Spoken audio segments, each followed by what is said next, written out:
Et bonjour à tous, aujourd'hui je reviens, je ne suis pas chez moi, je suis actuellement chez Jonathan dans sa collection et je vous avoue que j'ai très envie de reparler de cinéma de Hong Kong en ce moment. Comme vous le savez, la chaîne a bifurqué un petit peu, j'ai essayé de parler un petit peu d'autres choses, voilà, d'autres cinémas, notamment du cinéma asiatique, japonais, indien, chinois, également cinéma occidental, français, américain, italien, il n'y a pas si longtemps, mais voilà, j'ai eu une espèce de retour de fièvre, hein. C'est le cinéma de Hong Kong et quelque chose qui est définitivement très important pour moi. J'ai du mal à en réchapper. Depuis que je suis à Paris, je vois beaucoup de gens, voilà, que j'embrasse, qui sont fans de cinéma de Hong Kong et qui me redonnent voilà, cette espèce de nostalgie et de kiff que j'avais quand j'étais plus jeune. Donc merci à eux. C'est parti d'un film que je suis allé voir il y a un an grâce à Jonathan, hein. Je suis chez Jonathan actuellement, je le remercie encore pour tout. Il a réussi à me motiver à chaque fois pour reprendre, pour refaire des trucs, pour parler de cinéma de Hong Kong, etc. Donc je le remercie énormément et je remercie aussi tous les amis, voilà, avec qui on a passé des soirées formidables à parler de cinéma de Hong Kong, etc. Donc voilà, il y a une espèce de fièvre là qui revient. Donc j'ai très envie de vous reparler de cinéma de Hong Kong et je reviens aussi face caméra parce que ça faisait très longtemps, comme vous avez pu le constater depuis un petit moment, je suis en audio parce que j'avais un petit peu envie de, non pas d'arrêter, mais je voulais un petit peu ralentir et puis je me disais que ça serait bien aussi de revenir un petit peu avec du contenu, même si c'est en audio. Et ça m'allait bien parce que c'était assez rapide à faire et c'était des petites critiques express. Je me suis aussi un petit peu éloigné du cinéma, j'ai commencé à parler un peu d'autres choses et je ne le regrette absolument pas, mais voilà, ce qui est fait est fait. Maintenant, j'ai très envie de vous reparler de cinéma de Hong Kong, de revenir et aujourd'hui, je vais vous faire une petite sélection de petits films qui m'ont touché dans ma jeunesse et dans mon parcours de fan de cinéma de Hong Kong, parce que comme vous pouvez le constater, la collection de Jonathan est très bien fournie et il y a des milliers de trucs que j'ai revus et revus et redécouverts que j'ai découvert en piochant dans sa collection. Donc voilà, par-ci par-là, je vous ai agrippé deux, trois petits titres, deux, trois petits trucs. Donc je vais vous parler, voilà, brièvement, histoire de faire un petit peu de trucs cool pour l'été. Voilà, donc je vais commencer par, alors, le premier, donc ça, c'est Raging Fire. Alors pourquoi je vous montre Raging Fire? Tout simplement parce que c'est le film qui m'a permis, en gros, de rencontrer une communauté de gens fans de cinéma de Hong Kong sur Paris. Et depuis que ça fait à peu près un an que je suis sur Paris, voilà, tout va bien. Je suis sur le point de m'installer quasiment définitivement, enfin pour plusieurs années. Et c'est grâce à ce film, parce qu'en fait, on est allé le voir donc à la clôture d'un festival grâce à Jonathan qui m'avait invité. Et puis j'ai rencontré tout un tas de personnes qui représentent le cinéma de Hong Kong en France, Jim évidemment, et plein d'autres personnes, voilà, Loïc, Habib, Karim, etc., qui sont des gens que j'aime beaucoup et qui sont des vrais passionnés. Et voilà, c'est avant tout une rencontre humaine, et c'est grâce à ce film et grâce à cette projection de Raging Fire que j'ai pu en fait me connecter avec la communauté des fans de cinéma de Hong Kong, parce que là d'où je viens, comme je l'ai souvent dit, il n'y a pas beaucoup de gens, mis à part mon frère, avec qui je pouvais communiquer sur ça, hein. Moi, depuis que j'ai écrit mon livre en 2020, et avant ça, je ne savais pas qu'il y avait cet engouement pour le cinéma de Hong Kong à travers la France, etc. En tout cas, j'en connaissais pas. Moi, la seule personne avec qui je pouvais parler de ça, c'était mon frère. Et on partageait la même passion, on est tombé là-dedans. Mais c'est vraiment une passion pas très commune et pas très connue. Donc voilà. Donc ce film est très important. Voilà. Raging Fire, le Raging Fire Club. Euh, Ça a été fondateur pour mon arrivée ici et pour ma connexion avec la communauté. Voilà. Alors j'ai un petit peu pioché. Et puis évidemment, je suis tombé sur des VHS. Alors par exemple ça, voilà, les VHS HK vidéo de l'époque d'HK vidéo. Donc là, c'était les cassettes qui étaient offertes avec le magazine HK. Donc c'était pas les qualités premium, c'était les qualités un peu secondaires. Et j'ai retrouvé, voilà, il a plein de titres, hein, mais j'ai retrouvé ce film, donc Opération Scorpio. Alors, c'est pas un film de Liu Chiang à proprement parler, mais je crois qu'il a fait les chorégraphies, voilà, c'est ça. Et le film est réalisé par David Lai, avec Shin Kar-lok en personnage principal. Et voilà, c'est un des grands films de kung-fu un petit peu oubliés des années 90. Pour moi, c'est un des meilleurs. Il y a un côté, évidemment, combat, kung-fu hallucinant, rapport maître-élève, la tradition, la modernité, tous les thèmes abordés dans le kung-fu. Et en même temps, c'est quelque chose de très fun. Ça se rapproche du comic book. Et c'est un très grand souvenir. J'aimerais beaucoup qu'ils le ressortent en DVD, parce que c'est même pas sorti en DVD. Là, je vous montre la cassette parce que c'est pas sorti en DVD du tout chez nous, et ça serait cool qu'on le ressorte en Blu-ray. Voilà, grand souvenir de cinéma de kung-fu des années 90 quand j'étais jeune, c'était absolument génial. Alors ça, donc Savior of the Soul, pareil, film mythique, magnifiquement mis en scène, pareil, très comic book, si dans l'esprit c'est une espèce de mélange entre film de super-héros, City Hunter et plein d'autres références, et puis film workshop, film de Tsuyark, etc.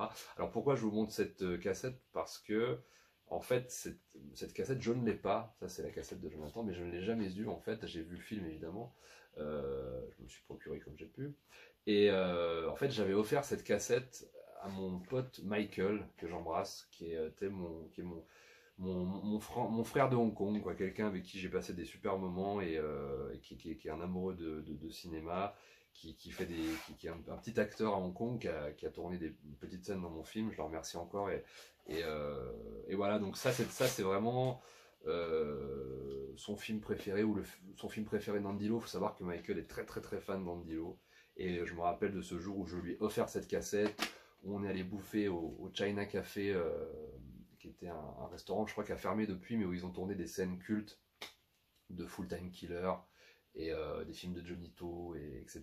Et puis après on allait voir un film hongkongais avec Andy Lau et Rico, je crois que c'était White Storm 2, il me semble.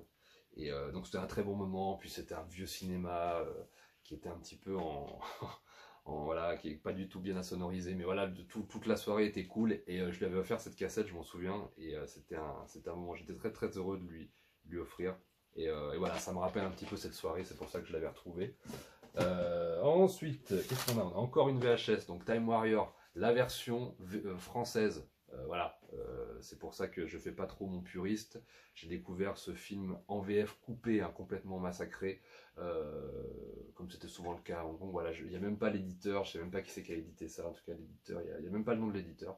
Donc moi c'était la première fois que j'avais vu ce film, donc Time Warrior, et d'ailleurs l'original est sorti sous cette collection là, voilà, Les Guerriers du Temps en version voilà, longue, enfin en version normale, et ça c'était la VHS de l'époque, donc voilà, super souvenir aussi de l'époque. Yuen Biao, Yuen Wah, Clarence Ford, film super cool, dont Jean-Marie Poiré s'est fortement inspiré pour Les Visiteurs, hein, d'ailleurs si vous l'ignorez, ça reprend beaucoup de scènes des Visiteurs. Bon bah évidemment, voilà, comment ne pas parler L'Héritier de la violence, Brandon Lee, voilà, un de mes films préférés de Ronnie Yu, un de mes polars préférés, un de mes polars d'action préférés, la seule incursion de Brandon Lee à Hong Kong, donc un acteur que j'adore, qui est mort évidemment comme son père trop tôt, mais qui était voilà, c'était son tout premier film, je crois, en tant que tête d'affiche. Et voilà, c'était un petit peu l'époque Heroic Bloodshed, Girl with Gun et compagnie, donc ça mélangeait vraiment. C'est à la fois un très bon polar et un très bon film d'action, et un bon drame aussi, même si parfois il y a des côtés un petit peu mal foutus. On sent qu'il y a eu des problèmes au niveau de la production, que ça a été tourné un peu rapidement, qu'il y a eu des soucis, mais en tout cas, voilà, ça c'est un de mes films fétiches du cinéma de Hong Kong, et la musique est magnifique. Ensuite, bon là il a Tiger Cage 2, j'ai pas retrouvé le 3. Le 3 c'est mon préféré. Enfin non, pardon, le 1 évidemment est mon préféré, mais après le 1 c'est le 3. J'aime beaucoup le 2, notamment en fait, surtout pour un truc, enfin je vous l'ai ressorti, c'est par rapport à mon générique. Je suis absolument fou de la musique du générique de Tiger Cage 2 qui est fortement inspiré de la musique de Tango et Cash, voilà, qui reprend à peu près la même riff comme ça, voilà.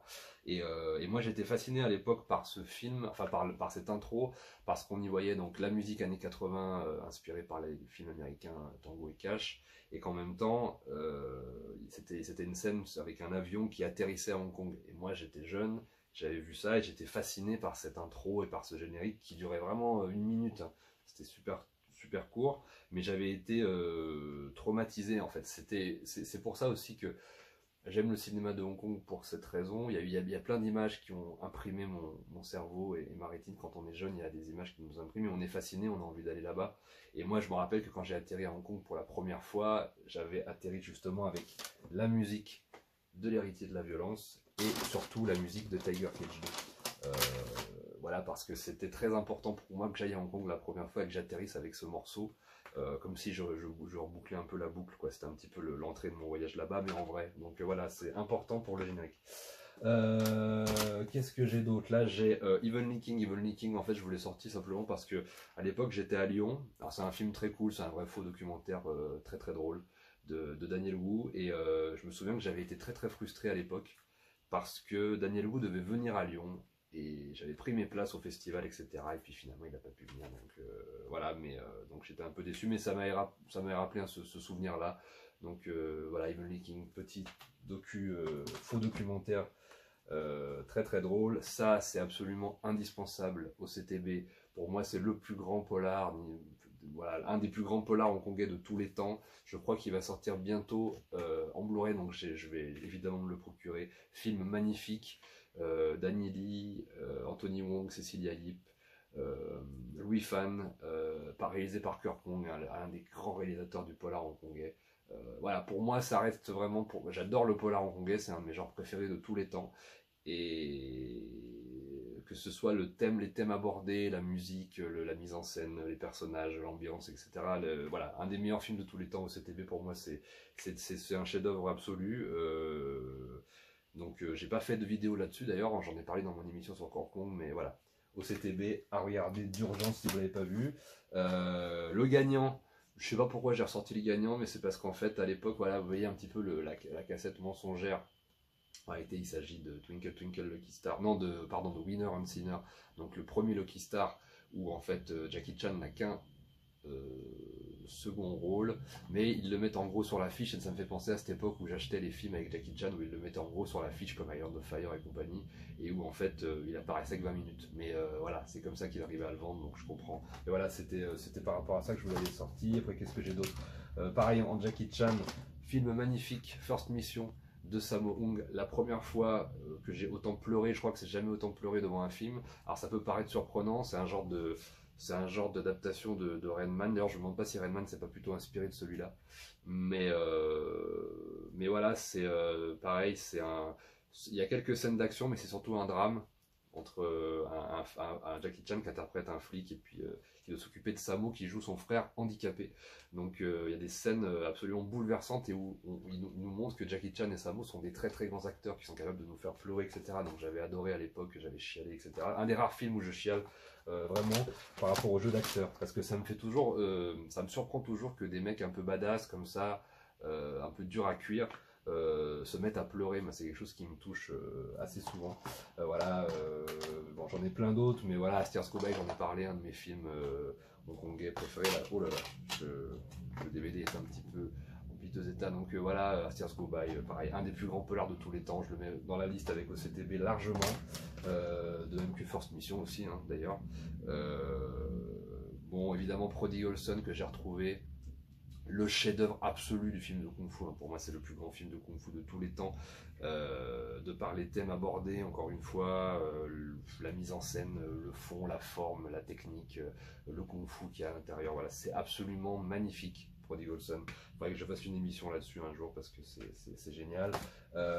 Qu'est-ce que j'ai retrouvé d'autre? The Mission, voilà, parce qu'il faut absolument le ressortir. Et puis parce que pareil, c'est un des plus grand polar hongkongais de tous les temps qu'il faut absolument ressortir en Blu-ray. Et pour finir, un autre polar d'action magnifique, pas très original mais peu historique, j'ai retrouvé, tout simplement parce que j'adore cette version, j'adore la version française, enfin la version anglaise en fait je crois. Je la préfère largement à la version hongkongaise, je la trouve plus dynamique, voilà, etc. Je la trouve beaucoup plus cool. Donc voilà, c'était ma petite sélection, voilà, pour le kiff, pour le fun, pour les vacances. Passez de bonnes vacances à tous. Je reviens avec du cinéma de Hong Kong très bientôt. Je vous embrasse, prenez soin de vous et voilà, profitez de l'été. À bientôt.